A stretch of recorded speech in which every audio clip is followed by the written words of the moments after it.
അവരുടെ സ്വന്തം കുട്ടീനെ പോലെ അവരുടെ വീട്ടിലെ കുട്ടീനെ പോലെ തന്നെയാ നോക്കുക. ആ ഒരു സ്നേഹം കിട്ടുന്ന സത്യം പറഞ്ഞാല് അതൊരു ബ്ലെസ്സിങ് തന്നെയാണ്. കാരണം സ്നേഹം എന്ന് പറഞ്ഞൊരു സംഭവം നമ്മൾക്ക് ഒരിക്കലും പിടിച്ചു വാങ്ങാൻ പറ്റുന്ന ഒന്നല്ലേ അല്ലെ. അപ്പം അതിങ്ങനെ ഫ്രീ ആയിട്ട് കിട്ടുമ്പോ ഭയങ്കര രസമുണ്ട്. അത് ബെസ്റ്റ് ഫ്രണ്ട് പറയാം. എന്റെ എല്ലാമാന്ന് പറയാം. എല്ലാത്തിനും കൂടെ കൂടിക്കോളും. അതുപോലെ ഇപ്പൊ ഞാൻ ഇനി കുറച്ച് ക്വസ്റ്റ്യൻസ് ചോദിക്കും. അപ്പൊ എനിക്ക് ടപ്പ് എന്ന് ആൻസർ ആണോ, അതായത് പടപടയെന്ന് ആൻസർ ആണ്. ഓക്കെ. ഫേവറേറ്റ് സീരിയലോ? അത് Mrs Hitler. Favourite dress? Sari. Favourite food? Biryani. Favourite car?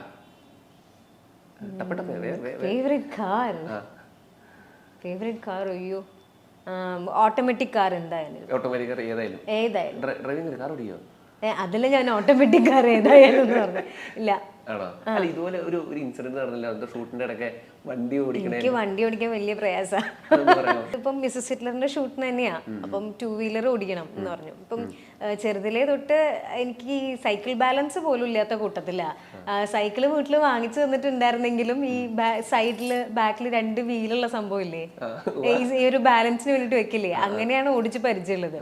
അപ്പൊ ഞാൻ വിളിച്ചപ്പോൾ ഞാൻ പറഞ്ഞു എനിക്ക് വണ്ടി ഓടിക്കാൻ ഇച്ചിരി പ്രയാസമാണ്, സാരില്ല മേഘന നമുക്ക് പഠിക്കാം എന്നൊക്കെ പറഞ്ഞിട്ട് കുറച്ച് പഠിച്ച് വന്നാൽ തന്നെ പഠിച്ചിട്ടൊക്കെയാ ചെന്നത്.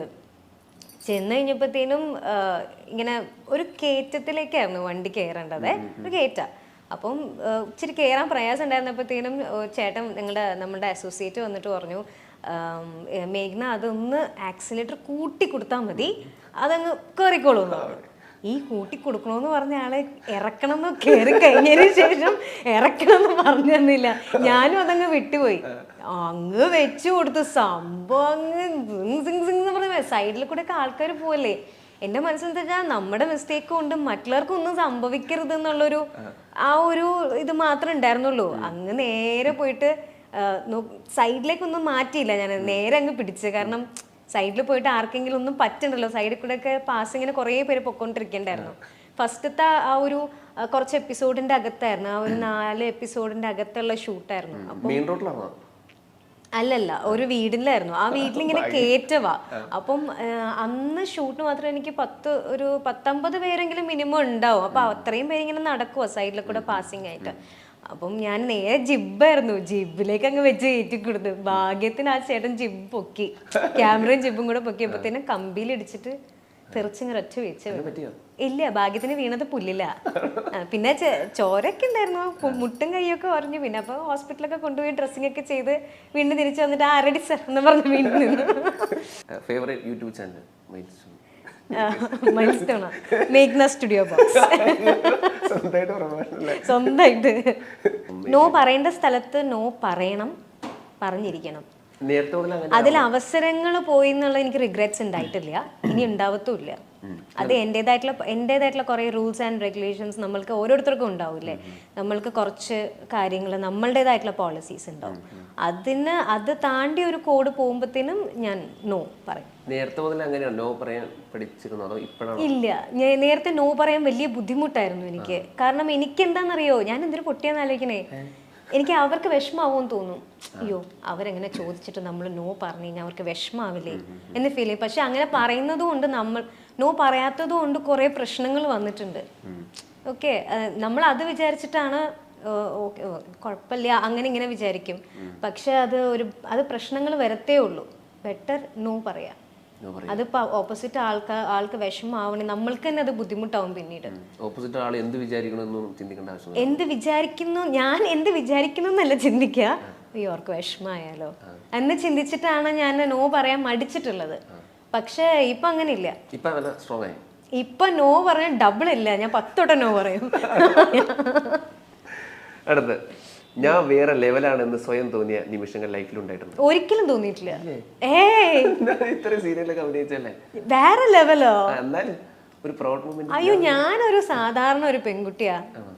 വീട്ടില് നിങ്ങളുടെ അടുത്ത വീട്ടിലൊക്കെ കാണുന്ന ഒരു സാധാരണ, വേറെ ലെവലാണെന്നൊന്നും എനിക്ക് ഇതുവരെ തോന്നിയിട്ടില്ല. അങ്ങനെ തോന്നാനായിട്ട് ഇപ്പൊ എന്താ ഉള്ളത്?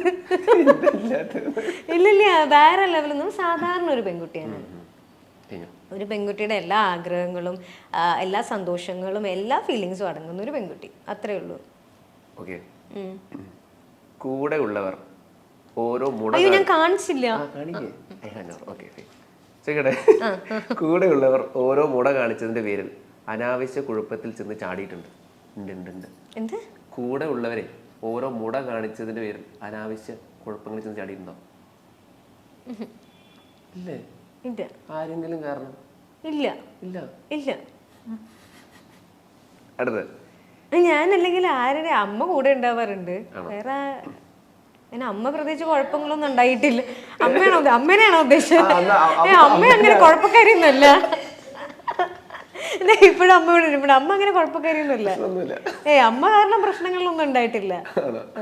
അടുത്ത ചില കണക്കുകൾ വീട്ടാനുള്ളതാണെന്ന് കരുതി മനസ്സിൽ ഇപ്പോഴും അതൊക്കെ സൂക്ഷിച്ചു വെച്ചിട്ടുണ്ട്. ഉണ്ട്. ഇല്ലേ? അതുമില്ലേ? കണക്ക് വീട്ടാനാണ് പണി ഇവിടെ. എന്തൊരു പണി.